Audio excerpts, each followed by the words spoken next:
Welcome sa DRS 2.0. Fresh at nagbabagang happenings bang hanap mo? Mga padabarkads man yan o mga trending topics? Pwes, sagutin natin yan.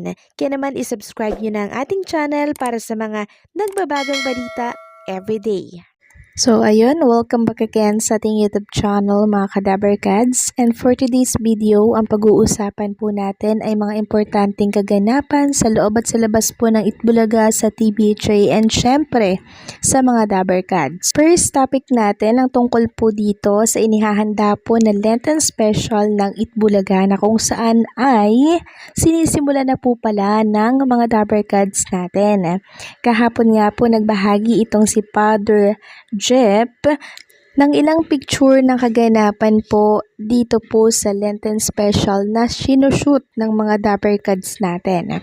And makikita nga natin dito si Jose Manalo, si Father Jep. So yun lang muna yung nakikita natin. And meron pa pong mga Dabarkads natin yung nagsushoot kasama po dito. Pero ang pinakita lamang po ay sila Jose, si Miles, and si Father Jep. Marami po ang nagsasabi na sana daw si Queen Amber ay kasama sa naturang Lenten Special kasi mahusay daw ito sa pag-iyak. Right after nga po nang inilabas ni Father Jep ang ilang mga picture kuha po doon sa shoot nila ng Lenten Special po ng Itbulaga, mas marami pong na-excite na mga Dabarkads natin sa abangan po nila ngayong mahal na araw sa Itbulaga. So for sure, 3 episode na naman ng Lenten Special ang aabangan natin dito po sa Itbulaga. Next topic naman tayo tungkol ito sa susugurin po ng Itbulaga sa March 20, 2025. Araw po ito ng Huwebes. Saan ba yan? Walang iba kundi po dito sa 2nd District Halahala, Rizal. Mga residente po ng mga barangay 2nd District ang susugurin. Sabi nga po dito sa post ng isang page dito po sa Rizal, what One for all for one, Itbulaga Sugod Bahay mga kapatid when March 20, 2025. Inaaninyahan po ang lahat ng mga taga 2nd District Halahala, Rizal, mga residente ng Barangay 2nd District lamang po. PS, para sa kaalaman ng lahat na wala pang napipili na nanalo na gagawing sugod bahay ang mga kapatid na gagawin sa March 20, 2025. So siguro by Saturday mga Kadabarkads, doon na po gaganapin yung sugod campus mga kapatid.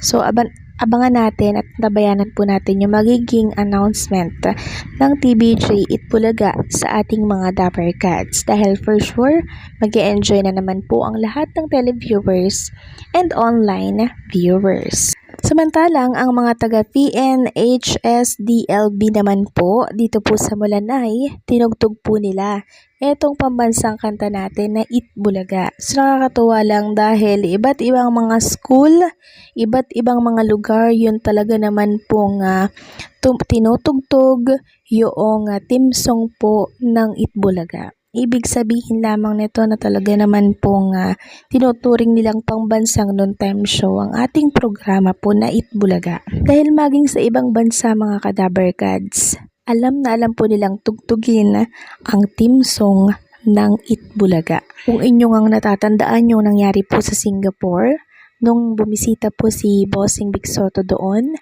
pinalibutan po nila si Bossing Vic Sotto at tinugtugan po nila ng team song ng Itbulaga. Ganyan po nila kalab si Bossing and syempre ang Itbulaga, mapaibang bansa or mapa dito man po sa ating bansa. Samantalang sa pinakabagong survey naman po ng Okta Research, makikita nga dito ang pagbabago po ng survey.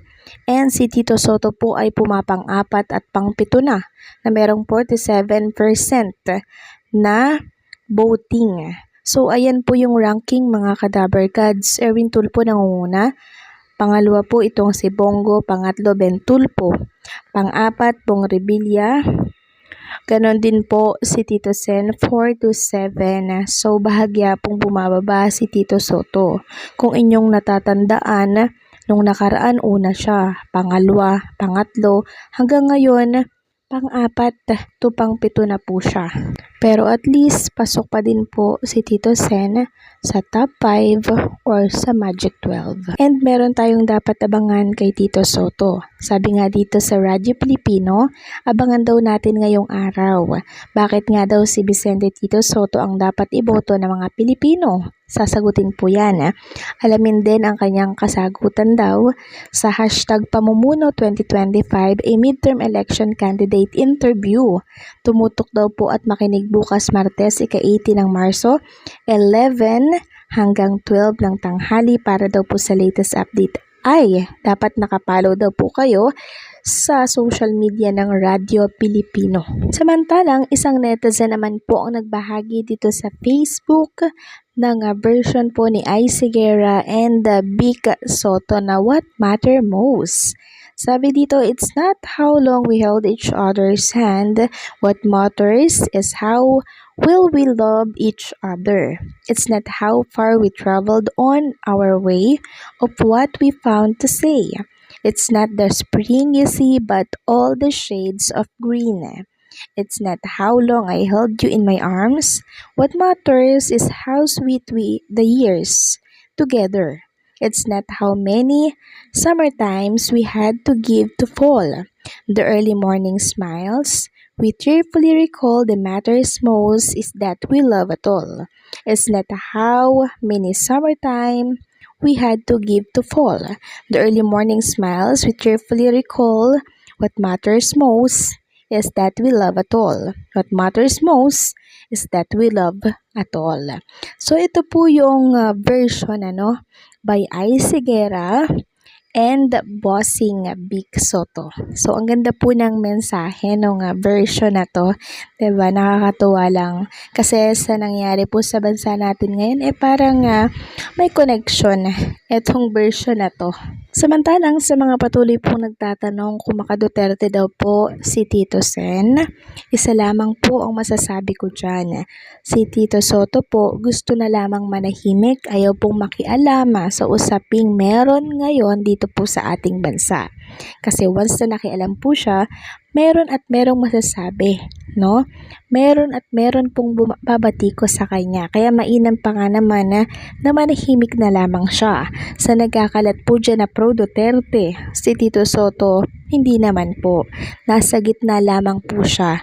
Kung baga, ayaw niya pong may kakampihan siya. Sa ganitong pagkakataon kasi, magkukos po ito ng hate and bashing sa mga kababayan po natin. 'Di ba? Kaya mabuti nga naman na manahimik na lamang si Tito Sen at huwag magbigay po ng opinyon ukol dito sa nangyayaring usapin sa ating bansa. So hanggang dito na lamang po ang update natin. Maraming salamat po sa patuloy na pag-suporta.